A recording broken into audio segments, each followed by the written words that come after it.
This week on Motor Mania, the news behind Jaguar's return to Formula One. Meanwhile, Richard finds a rare classic Jag. Adrian the Canadian discovers an Impala. Meanwhile, back home, Ken Gibson joins the English eccentrics who go and enjoy the thrill of being on a temporary island. First, how about this for some Motor Mania? Enjoy the atmosphere when a load of VW Beetle owners got together to celebrate their cars in Paris recently.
Back in the 50s, the biggest thorn in Ferrari's sports car racing side was Jaguar, with an incredible 7 Le Mans victories under their belt.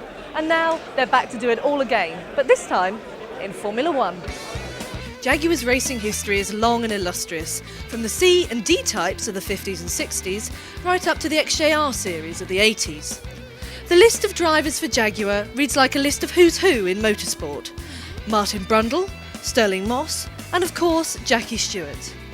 Jackie Stewart continues his long history with the marque as he hands over the reins for Stewart F1 to Jaguar, and at the same time announces yet another retirement. Now I'm now 60 years of age. For the last 4 years I've worked harder than any time in my life. And with a very strong team of people in place that you have seen and many others amongst them, because we're now 275 people, today I'm going to announce that I'm going to retire as Chairman and Chief Executive Officer of our team. Now I'm not running away, that is not the case. I will stay on board, I will be in the factory every week, I will work with the drivers, a great passion of mine. I'll be part of the strategy of Jaguar Racing in the future and service the many sponsor partners that we have that have been part of the creation of our team, so I'm not going away. Well, he's already retired 3 times, once from shooting, once from racing, and now from being chairman, chief executive officer of a Grand Prix team. And each time he's done it, he's never gone off to a beach to sip cocktails. His definition of retirement is somewhat different to most people's definition of retirement,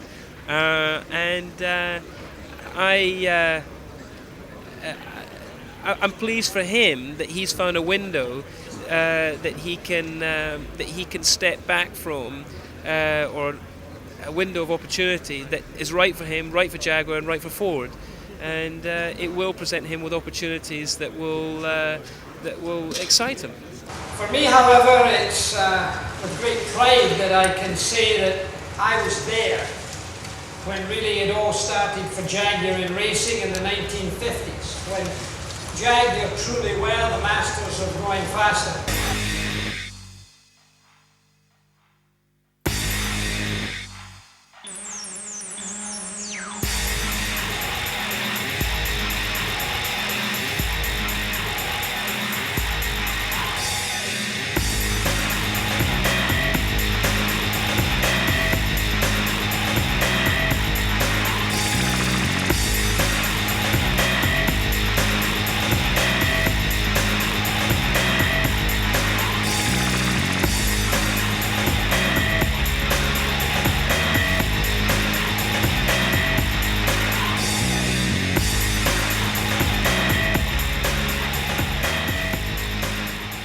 I said when we introduced our first Formula One car, don't ask too much of us too soon.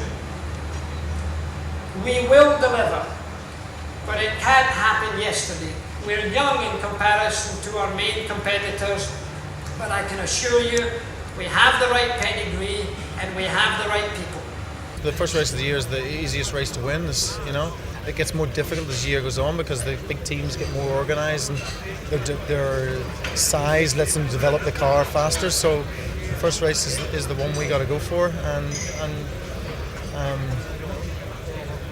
that's the one we probably have the best chance of getting. So we've seen the car and we've heard the hype, but how well are they going to do out on track where it really matters? Well, only time will tell. But if there's one man that knows, it's Johnny Herbert. We've had two cars out very early January. We've had a lot of mileage and it's looking quite good at the moment, looking quite promising, but we haven't seen the Jordan, Ferrari or McLaren yet. But I think we've made a big step forward, or I know we've made a big step forward compared to the last year's Stewart. So it's looking very promising, but there's a lot of hard work yet.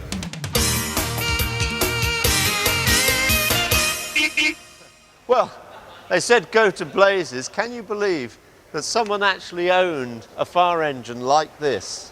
But this isn't my find this week.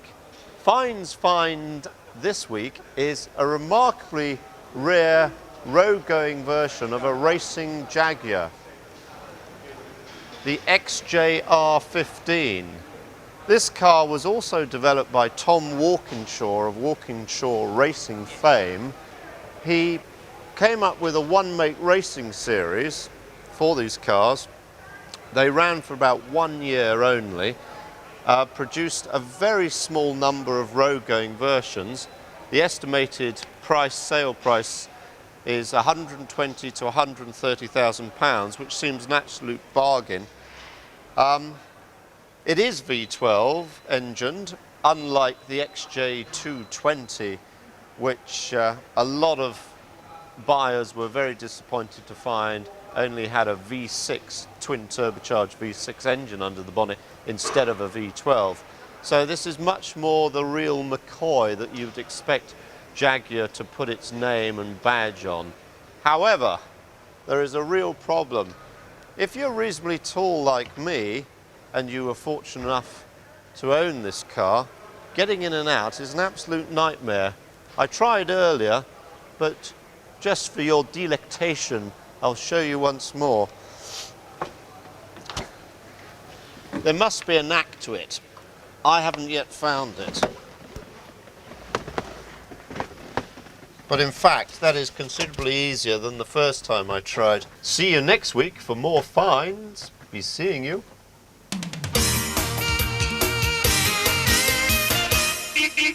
Well, they're all coming in now and they've parked like airline pilots. Excuse me, who owns the Impala? Can I talk to you about the car? What's that? I just got it, but... You just bought it? Yeah. What's your name, sir? Paul. Paul, I'm pleased to meet you. My name's Adrian Bell, and we are filming for a British TV show. Okay. Tell me what the appeal is with the Impala. First of all, what year is it, and tell me about the car. It's a 61 SS. Pretty well original, everything. And I like it. You're a crazy Canadian with a car that's kind of odd and unique, right? Yeah, that's right. What made you buy it? How long have you owned it? Well, actually, I had another car. I had a 37 Ford Hot Rod. Wow. And got tired of it. So I sold that, and I've always wanted one of these, and now I got it. Very good. What would this be appraised at? Probably right now, you can see the motor, it's only got a 327, and it comes original with a 409. The 409 was going to be worth $30,000. A 409 engine, that's a 409 cubic inch? Yeah. Jesus, Murphy. So They don't make them like that anymore. No, I'm trying to find one now. If I find it, then it'd be worth a lot of bucks. Right. So right now it would be appraised at what, the entire car? About 15,000. Well, that's all right. That's all right, yeah. Yeah, sure. So just if we can just do a walkabout around the car, you can show me some of the unique features and what have you. This is kind of neat that the antenna's on such a drastic angle. Yeah, that's nice that way. You can actually put two on if you wanted to. Oh, is that right? Yeah. Now, All the SS sticker, right. Now, this car would be. I can picture this in a movie like American Hot Wax or something, right? Yeah, that's right. Yeah. What year is it? 61. 61. So really not 50s, more 60s. Oh yeah, it's more 60s, but it's unique. There's not too many SSs around anymore. There's only, I think, 140 built altogether. Is that right? Yeah. So it's a pretty unique car. How many miles are on it? 70,000. Are you married? Yes, I am. What's your wife think? Oh, she loves it. Come on, really?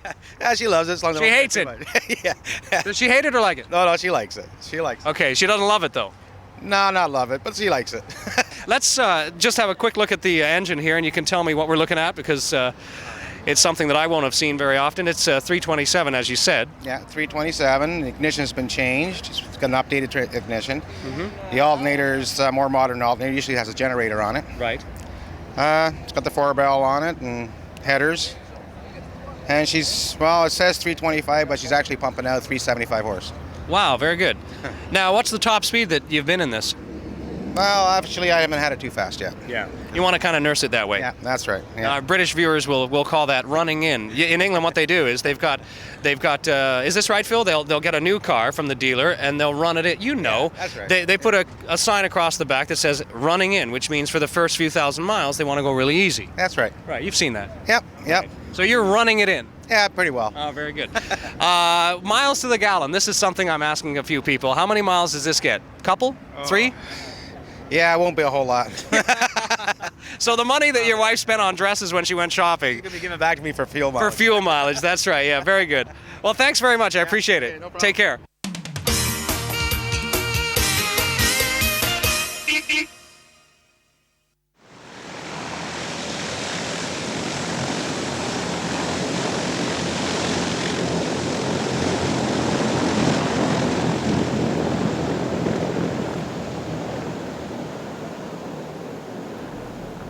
Welcome to Goodwin Sands, destination for the most bizarre and wacky road test I have ever done.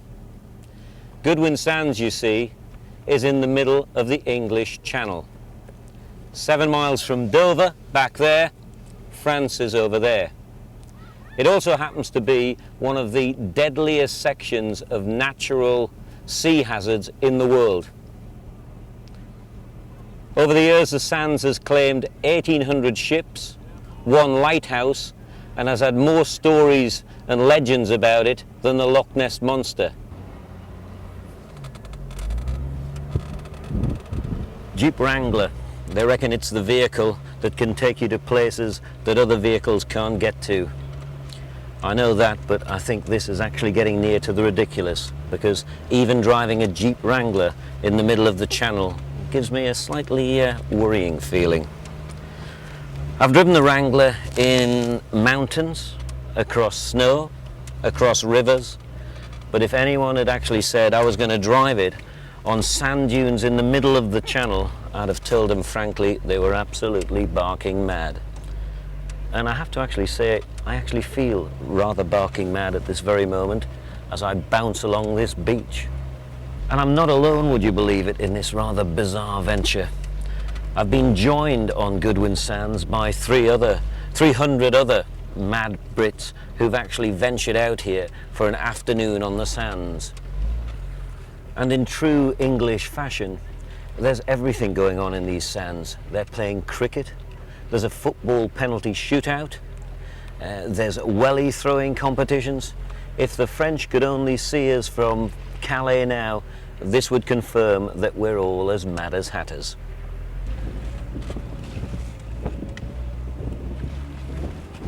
And of course you can't come all the way out into the middle of the channel and not join everybody else on Goodwin Sands having a wild and wacky day.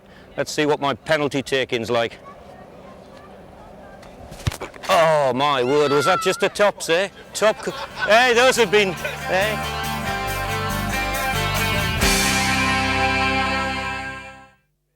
Tell you what, it's amazing what you can find on a deserted little island in the middle of the channel. They do a very mean burger and a really nice glass of red.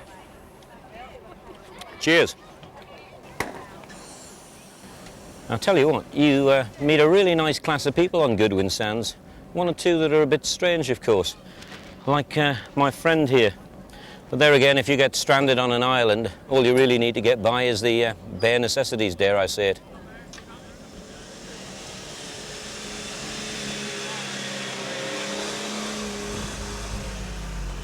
And you know what I really like about Goodwin Sands? There's absolutely no traffic. Not a traffic jam in sight, not a policeman, not a speed camera. It's wonderful. Mind you, you can't go very fast anyway because it's like going up and down. I don't know, there's more bumps and dunes here. You need a seriously good stomach to cope. Thank God, a sign for Dover. Goodwin Sands has been very good, but they tell me you can disappear with the sands, and I'm very relieved to see this sign. I think I'm now going to head this way and look for my hovercraft, because I think I've had just about enough time at the sands. I think it's time to pack up the bucket and spades and head for home.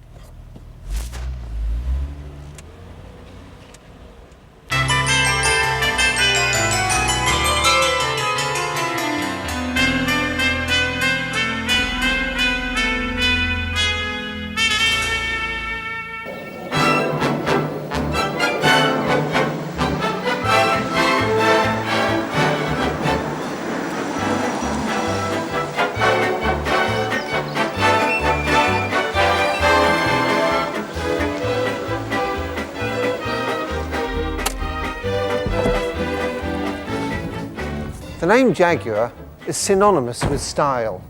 Grace, pace and space was their advertising slogan in the 50s and 60s, and they've been responsible for some of the most elegant designs ever made.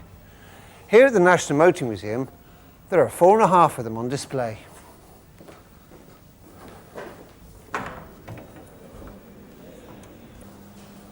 Yes, that's right, 4.5 Jaguars, and this is the half Jaguar. It's a 1931 Austin 7 Swallow. Austin 7 with bodywork by Swallow Sidecars of Blackpool.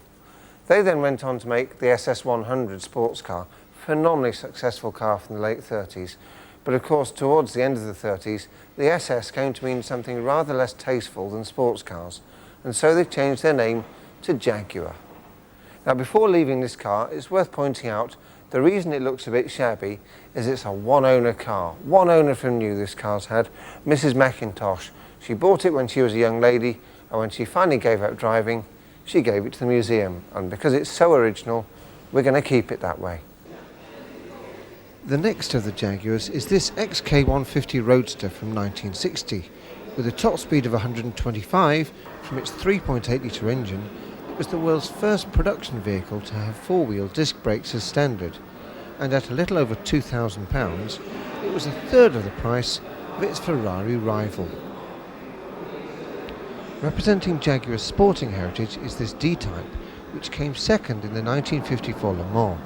With a power output of 250 brake horse, it had a top speed of a near unbelievable 175 miles an hour, and its looks were the basis for the E-Type, of which this is a 1961 3.8 litre example.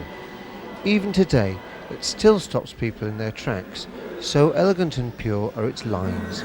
The final Jaguar in the collection is a rather special one. It's big, in fact it's very big. It's also fast, very fast, and everyone who bought one in the 1980s as an appreciating classic had their fingers well and truly burned. It is, of course, the Jaguar XJ220.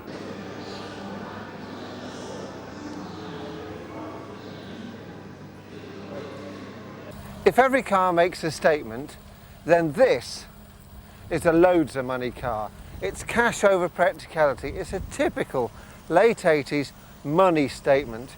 The car doesn't need to be as big as this. The McLaren proved that. It's far, far too big. It's too ostentatious.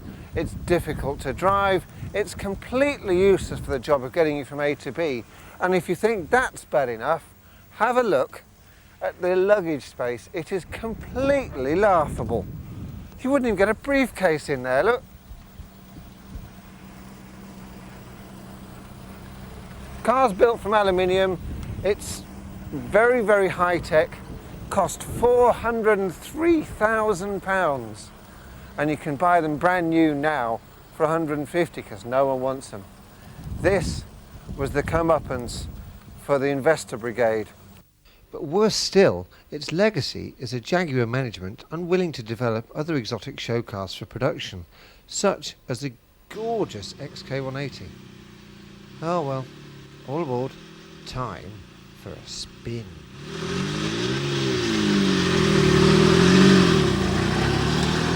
Well, it's off for a joyride round the grounds of BEAULIEU, and I must say it's incredibly noisy. And judging by the gearing of the thing, if it's got 5 gears, 200 miles an hour, we're not going to get much out of first gear, I don't think. It is very, very noisy, quite bumpy, and not what you'd expect from a Jaguar at all. Another thing is you just cannot see any corners, you can't see the sides. It's a very, very limited field of view. I'm glad I'm not driving it actually, I'm really very glad. Obviously it'd be nice to boast about that I've driven an XJ220, but frankly, I wouldn't like to be the one to have to admit that I'd hit something in an XJ220.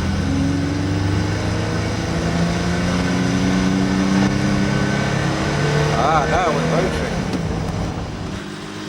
Well, motoring, yes, but not for long.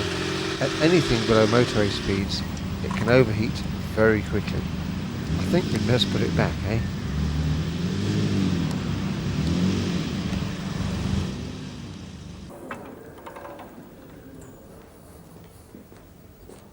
Well, that was certainly different, but I think I prefer my Jags to be a bit more refined, a little quieter, and with that extra bit of headroom.